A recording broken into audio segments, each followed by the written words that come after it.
I don't know if you watched the interview, but you've heard it. Katt sat down with me about a year ago. Oh, hey, the world heard it. And people got upset with me, Damon, because they say, well, you should have defended this, you should have defended that, or you shouldn't have. All I did was ask him a question. Right. I didn't know that there was so much animosity or beef between comedians. I don't think the world knew it. The comedic world knew it because you live in that, like you said, you live in that world. Yeah. So you know what guys and gals don't get along with each other.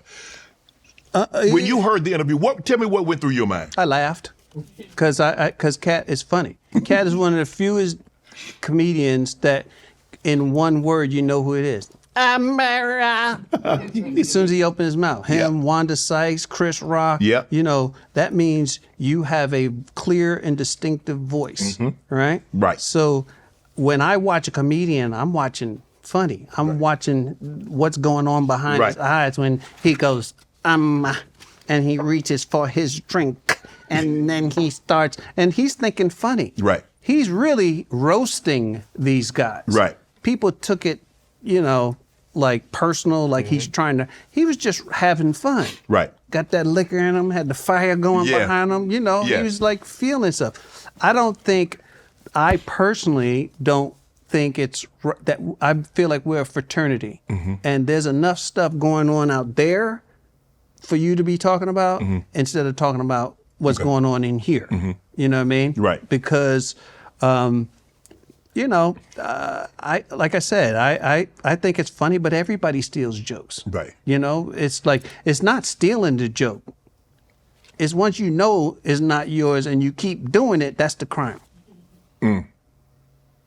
Because this is, you know, it's funny how it works. The mind just works and it's grabbing stuff, especially for, you know, people who don't write jokes. Right. They just go up on stage and talk. Right. Katt Williams talks, you know, Steve Harvey, you know, that's, you just talk. Right. It's almost like being an MC and you're going, hey, where you from? What you do? And the first thing that comes to mind is what you say. But sometimes you're saying the first thing that came to your mind is somebody else's joke. Do you have to give, if you steal somebody's joke, do you have to give them credit for it? No, you know, Robin Williams was a notorious thief. I ain't lying. His manager used to walk around with a checkbook. And Robin would come off stage and comedian would say, hey, he just took me and he'd write him a check, $75. Damn. Because he knew Robin was all stream of conscious. And he would steal material. He was known. Comedians would go, I'm not going on because Robin's here. Right. You know, but it happens. Right. But I always look at like comedy like this. If it's not the last joke I'm ever going to tell, I ain't going to treat it like that. Oh, okay. You ain't take my wife or my kid. It's just a joke. That means I got to think of something else. Right. You know what I mean? But for people to be all, you know, up in arms about a joke, really, what is the joke? Did the joke end the war in you know, in the Middle East? Right. Was it that powerful? Then what you tripping over? The creator from the Jamie Foxx show say he and Jamie, if I'm not mistaken, haven't received a check because he said the network said they're still in the red as if they're operating at a loss 25 years later. It's hard and I think a lot of people, when they hear that, it's hard for them to believe, especially with the success that the Jamie Foxx show enjoyed. Well, it was on the network. Yeah. Right. So I made a lot of money off of wife and kids. So I can't relate to that. Right. It's a different network though. So Jamie and, you know, and Living Color too. You know, I get like residual checks for 39 cents. I'm like, what is that? Trying to be funny? Yeah. Right? Yeah, So, that saved the postage for that. right. So, but that's what they send out. Now, what happened with these upstart networks, WB was one of them, Fox was one of them. They got these sweetheart deals from SAG and AFTRA where they didn't have to because they were the upstart, right? But they still, you know, operating as if they just started. Right. And WB, my brothers, didn't really make no money off the Wayans Brothers show. So, you know, like I said, I made a lot of money from wife and kids. So that's why you want to be on major network. Yeah, I still get checks. Not to rub it in, but I still get checks. Katt was on the set of My Wife and Kids for a few episodes. Oh, yeah. Katt used to open for me. I knew Katt was, you know. Did you know Katt was gonna blow up? Absolutely. That's why I brought him on Wife and Kids, because he would open for me. Katt was one of those comedians, like I took him to Vegas, he got standing ovation, 20-minute set. Wow.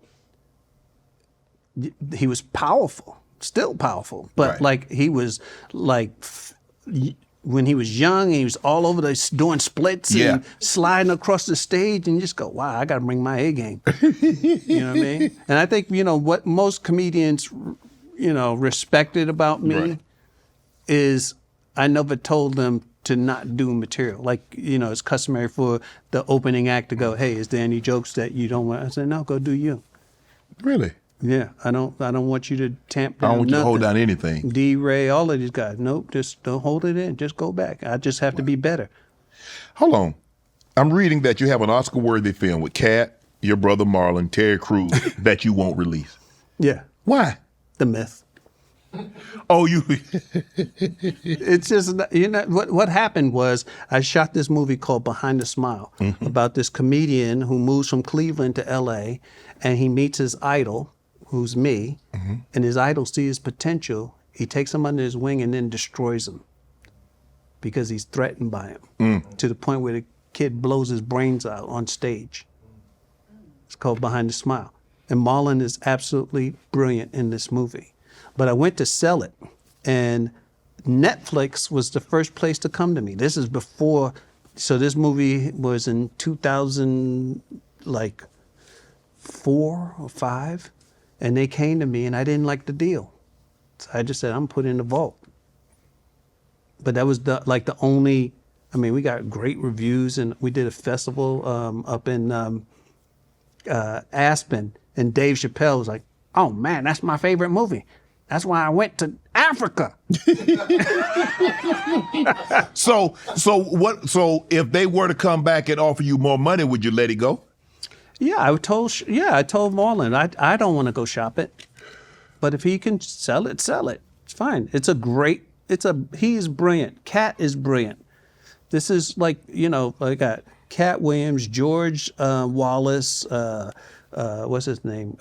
Bob, he died recently. Bob Saget? Saget is in it, and Jim Belushi, and yeah, it's a great cast.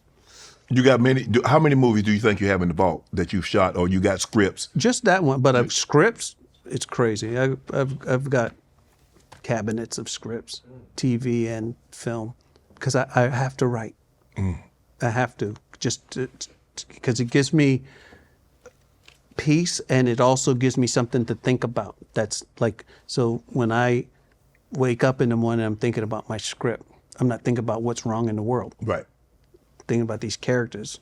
You know I got a production company, right? Do you? I'm gonna give you some if you want. I give you some. Yeah, I do. All right. We might need to look at that film. Okay. I know some people that know some people. Well, let's meet some people. Do some things with some people. Want to join Club Shay Shay? Become an official member by hitting that subscribe button, where you never know who's going to be joining us for drinks and conversation. Don't be late to the party, because you know we like to do something before two something.